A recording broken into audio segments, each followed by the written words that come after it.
रहीम। आज हम class 10 chapter number 11 sound के न्यूमेरिकल करेंगे। हमारे पास न्यूमेरिकल नंबर 5 है। न्यूमेरिकल हमें दिया गया है an ultrasound wave has a frequency 35 kilohertz and travel in water. What will be its wavelength in water if speed of sound in water is 1400 metre पर second. यानी एक ultrasound wave की जो frequency है वो हमें 35 kilo hertz दिया गया है जब वो पानी में ट्रेवल करती है, और इसकी वेवलेंथ हम लोगों ने फाइंड आउट करना है।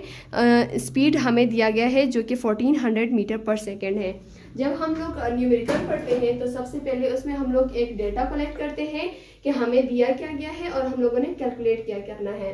तो फ्रीक्वेंसी हमें दिया गया है जिसको हम लोग स्मॉल एफ से डिनोट करते हैं। फ्रीक्वेंसी हमें 35 किलो हर्ट्ज दिया गया था। यहाँ पर किलो आया हुआ है, किलो का मतलब है कि 10⁻³ के बराबर है, इसलिए हम सबसे पहले इस 35 को किलो हर्ट्ज में कन्वर्ट करेंगे।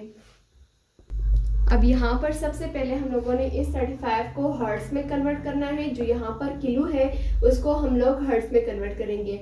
हम जानते हैं कि किलो जो है ना हमारे पास 10⁻³ के बराबर है, तो 35 10⁻³ के साथ सबसे पहले मल्टीप्लाई होगा। किस तरह मल्टीप्लाई होगा? 35 × 10⁻³ के बराबर होगा। ये हमारे पास आ जाता है 35,000, यानी हमारी जो फ्रीक्वेंसी है वो 35,000 हर्ट्ज के बराबर है।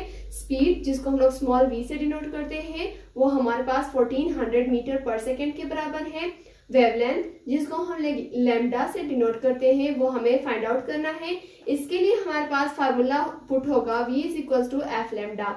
अब यहाँ पर हम लोग लैम्डा कैलकुलेट कर रहे हैं, तो सबसे पहले लैम्डा = के इस साइड पे आ जाएगा, देन फिर हम इसको कैलकुलेट करेंगे। y/v/f बन जाएगा। जब हमारे पास फार्मूला इस तरह बन जाएगा कि लैम्डा = v/f, फिर हम लोग यहाँ पे v और f की वैल्यू पुट कर देंगे। हमारे पास v की वैल्यू है 1400 और फ्रीक्वेंसी हमारे पास है 35,000। अब इन दोनों को हम आपस में डिवाइड कर देंगे, देन फिर हमारे पास लैम्डा क्या आता है। सबसे पहले आप लोगों ने इसको simple bracket 1400 simple bracket divided by 35,000, हमारे पास आंसर आ जाता है 0.04, यानी हमारे पास लैम्डा है 0.04। लैम्डा का ऐसा यूनिट हमारे पास मीटर है, तो सिंपली हम लोग यहाँ पर m लिख देंगे। इस तरह हमारे पास लैम्डा कैलकुलेट हो जाता है और हमारा न्यूमेरिकल नंबर 5 भी कंप्लीट हो गया। होप सो कि आप लोगों को समझ आ गया होगा।